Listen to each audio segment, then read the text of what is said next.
بسم اللہ الرحمن الرحیم۔ دوستو، آج ہم آپ کو سنائیں گے حضرت ہود علیہ السلام کی واقعہ۔ توجہ فرمائیں دوستو،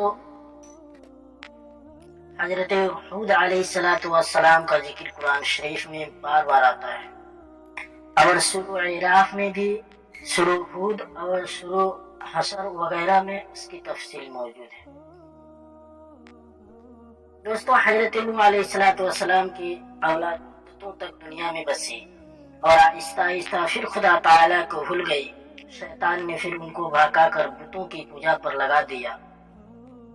خدا تعالیٰ جو اپنے بندوں پر بڑا رحم کرنے والا ہے، اس نے پھر حضرت ہود علیہ السلام کو اپنا پیغمبر بنا کر ان لوگوں کے پاس بھیجا، اور انہوں نے اپنی قوم سے جو عاد کہلاتی تھی کہا کہ تم خدا ہی کی عبادت کرو، اس کے سوا تمہارا کوئی معبود نہیں۔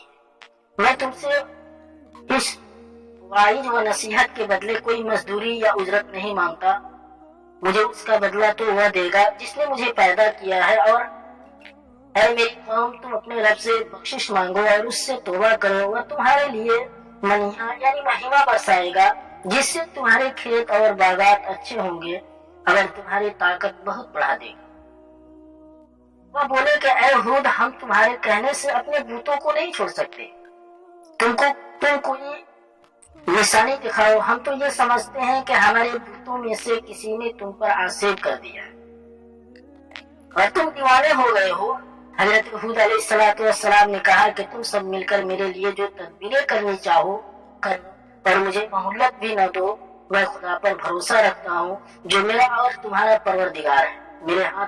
میرے ہاتھیں جو ہے، اللہ تعالیٰ نے تمہیں جو پیغام بھیجا تھا وہ میں نے تمہیں پہنچا دیا۔ اگر تم میرا کہنا نہ مانو گے تو اللہ پاک تمہاری جگہ اور لوگوں کو بسا دے گا۔ اگر تم خداوند تعالیٰ کا کچھ نقصان نہیں کر سکتے۔ اس پر ان کی قوم نے کہا کہ روز تو ہمیں خدا کے عذاب سے ڈراتا ہے، جا اپنے خدا سے کہہ کر ہم پر عذاب نازل کر دیں، اور اس میں ہرگز دیر نہ کرے۔ حضرت ہود علیہ السلام جو ایمان لائے تھے وہ غریب اور کمزور تھے، اور جو کافر تھے وہ مالدار اور سردار تھے۔ ان سب نے حضرت ہود علیہ السلام کا مذاق بہت اڑایا کرتے تھے۔ آسمان پر ایک بادل نمودار ہوا جسے دیکھ کر یہ سمجھے کہ بارش ہونے والی ہے، لیکن حضرت ہود علیہ السلام کو اللہ تعالیٰ نے بتا دیا تھا کہ یہ عذاب ہے، چنانچہ وہ ایماندار لوگوں کو لے کر بستی سے باہر چلے گئے۔ اس بادل کے بعد آندھی آئی جو 8 دن اور 7 رات تک متواتر جو ہے چلتی رہی، یہاں تک کہ سب کافر مر گئے اور نیست و نابود ہو گئے، صرف اللہ تعالیٰ پر ایمان لانے والے ہی باقی بچ گئے۔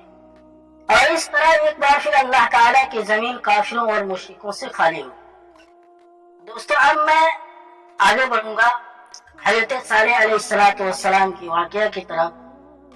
دوستو، میں بتانا چاہتا ہوں کہ ہمارے اس چینل اردو مختصر حدیث کی باتیں چینل کو آپ سبسکرائب کریں اور ساتھ ساتھ بیل آئیکن کو دبا دیں، تاکہ جب بھی میں اس طرح کی واقعات حدیث کے متعلق پیش کروں تو سب سے پہلے آپ تک پہنچ جائیں۔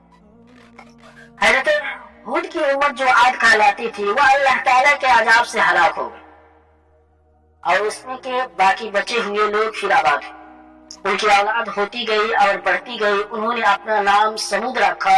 یہ لوگ بھی آہستہ آہستہ بت پرستی کرنے لگے اور برے کاموں میں پڑ گئے، تو اللہ میاں نے ان کے پاس حضرت صالح علیہ السلام کو نبی بنا کر دیا۔ انہوں نے اپنی قوم سے کہا کہ اللہ کی عبادت کرو، اس کے سوا تمہارا کوئی معبود نہیں ہے۔ اور دیکھو، اللہ تعالیٰ نے قوم ہود کے بعد تم کو سردار بنایا اور زمین پر آباد کیا۔ تم زمین میں بڑے بڑے محل بناتے ہو اور پہاڑوں کو کاٹ کاٹ کر اس پر بھی گھر تراشتے ہو۔ تم اللہ کی نعمتوں کا شکر ادا کرو اور زمین میں فساد مت پھیلا۔